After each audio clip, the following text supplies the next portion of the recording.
2015 నుంచి మాకు రావాల్సిన బకాయిలు 2017, 21 ఆర్టీసీలో అతి తక్కువ జీతాలలో మేము మాకు కాంగ్రెస్ వస్తే మాకు అండగా నిలబడతాడు రేవంత్ అని ఓకే మంచిగా గెలిపించినాము, అన్ని బాగానే ఉన్నాయి అల్లు నోట్ల శని ఉన్నట్టు మేమేం పాపం చేసినామో ఏమో.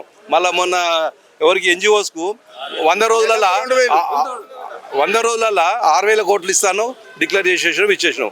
మళ్ళీ మేమేమన్నా పెద్ద ఉద్యోగాల మేము చిన్న ఉద్యోగాలు ఇప్పటికే 1,500 మంది చచ్చిపోయారు డిపార్ట్మెంట్లో.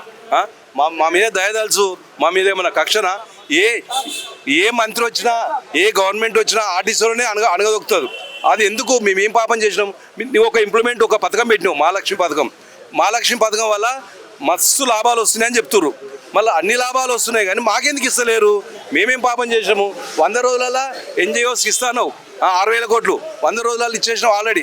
మళ్ళీ మాకెందుకు ఇస్తలేవు? మళ్ళీ మాకు కూడా ఇవ్వచ్చు కదా. ఇప్పటికే 1,500 మంది చచ్చిపోయారు.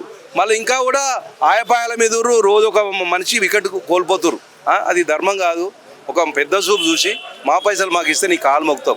మేము నేను అదనానికి ఈ మాటలేము. రిటైర్డ్ అయిన వాళ్ళు ఎంతమంది ఉన్నారు ఉద్యోగులు? 17,000 మంది. 17 ఇప్పుడు నెలకు మినిమం 200 మంది, ఓ నెల 400 మంది రిటైర్డ్ అయిన వాళ్ళు ఎక్కువ అవుతారు. మీరు ఆపుతుంటే మీకే భారం అవుతుంది. ఎందుకు ఆపుతురు? మాకు ఇచ్చేది ఏందో లెక్క చేసి ఇచ్చేసి అయిపోతుంది కదా. ఇప్పుడు 65, 63, 64, 70 ఏళ్ళు కూడా వచ్చి దండాలు ఇక్కడ కూర్చొని దొండాలు పెట్టుకొని పోతారు. అది అవసరమా మీకు? ఎట్లయినా ఇచ్చేదే కదా. అది ధర్మం కాదు కదండి. ఆర్టీసీని గవర్నమెంట్ లో విలీనం చేస్తామని చెప్పినప్పటికీ ఎందుకు లేట్ అవుతుంది? ఇక్కడ జాప్యం ఎక్కడ జరుగుతుంది? ముఖ్యమంత్రి తలుచుకుంటే, రాజు తలుచుకుంటే దెబ్బలకు కొదవని అన్నట్టు ముఖ్యమంత్రి తలుచుకుంటే ఏదన్నా అవుతుంది. దానికి ఏం బాధ లేదు.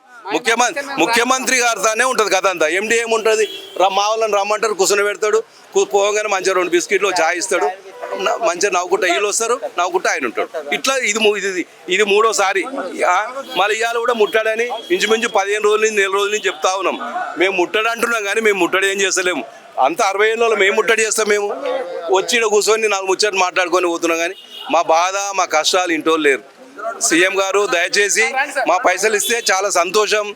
మీడియా మిత్రులకు మా విషయాలన్నీ అప్ టు డేట్ అందరికి పంపించాలి. ఎందుకంటే మేము అన్యాయంగా పోరాడుతున్నామా, ఇది కావాల్సుకొని చేస్తున్నామా? శాతగాక ప్రైవేట్ బస్సులు కట్టుకొని ఆదిలాబాద్, వరంగల్ అక్కడికి వెళ్ళి ఐఆర్ బస్సులు కట్టుకొని వచ్చారు. అర్థం చేసుకోండి.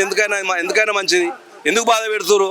2017 నుంచి రావాల్సిన పైసలు కొన్ని 2 సార్లు ఒకసారి ఇవ్వమంటారమా? ఇస్తే మాకు పెళ్లిళ్ళు చేసుకుంటాము, ఆ ఇల్లు కట్టుకుంటాము, అప్పులు కట్టుకుంటాము. రిటైర్ అయిన తెల్లారి అప్పులో వచ్చి కాడ కూర్చుంటానికి ఏం చెప్పాలి మేము? అరే మొన్నే రిటైర్ అయినా ఆ పైసలు ఎందుకు ఏమంటున్నాడు? సమాధానం ఏం చెప్పాలి? ఎన్నిసార్లు చెప్పాలి?